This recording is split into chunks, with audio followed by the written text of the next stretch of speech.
Саламатсызбы? Кандайсыз? Кыргыз патенттин окутуу секторунун жетектөөчү адиси Шамил Айылчиев кыргыз тесттен сынак тапшырып Б1 деңгээли боюнча сертификатка ээ болгон. Бирок муну менен токтоп калбай кыргыз тилин тереңдетип үйрөнүүгө аракет кылып келет.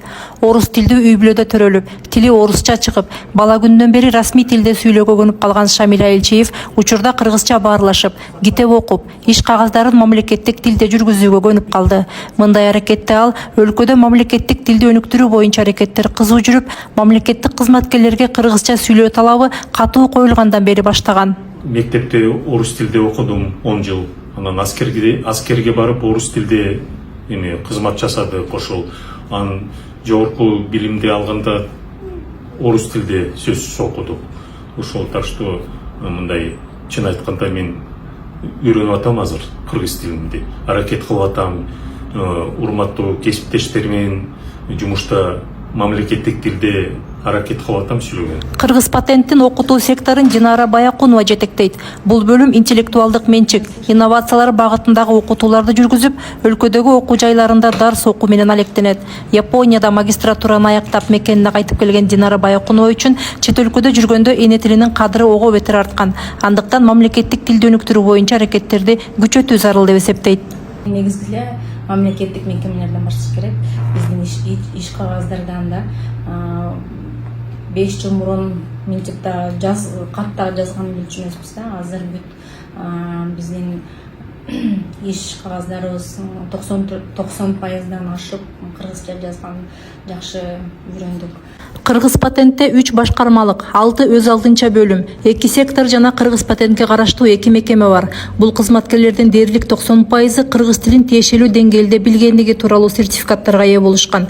Учурда мекемеде кыргыз тилди өнүктүрүү боюнча тийиштүү деңгээлде иштер жүрүп жатат.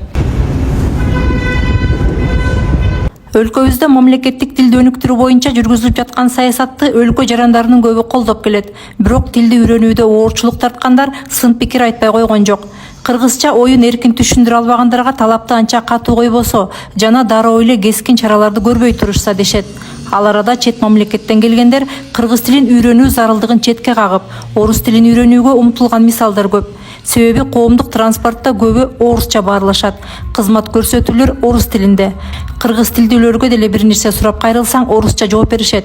Мындай пикирлерди жоюу үчүн кыргыз тилинде сүйлөө зарылдыгын пайда кылуу керек деген пикирлер бар. Англис тилдүү өлкөлөрдө жогорку окуу жайга тапшырып өтүү үчүн англис тилин жок дегенде upper intermediate деңгээлинде билүү талап кылынат. Россияда окуп иштөө үчүн орус тилинде сынак тапшырышат. Түркияда болочок студенттерге алгач түрк тилин үйрөтүп, андан соң гана окууга кабыл алышат. Түрк тилин билбесең, жада калса жумушка да орношо албайсың.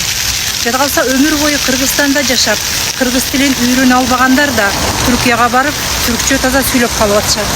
Мунун баары зарылчылыктан, жашоо үчүн күрөштөн келип чыкты. Демек Кыргызстанда да ушул сыяктуу саясатты колго алууга мезгил жетти. Ошондой эле айрым замандаштар тарабынан керектүү окуу куралдары жок жана жалаң кыргыз тилинде сүйлөгөн чөйрө табуу кыйын деген жүйөлүү пикирлер айтылып келет. Андыктан кыргыз тилин үйрөнүүгө шарттаган атайын курстарды BBC каналы сыяктуу кыргыз тилин үйрөнүүчүлөр үчүн кабыл алууга өтө оңой жаңылыктар топтомун даярдоо зарылдыгы корч турат. Курстарга барбай өз алдынча үйрөнүүнү каалагандар үчүн интернет булактарында кеңири шарт түзүлүшү мезгил талабы. Мээрим Ташыбекова, Кыргыз патент.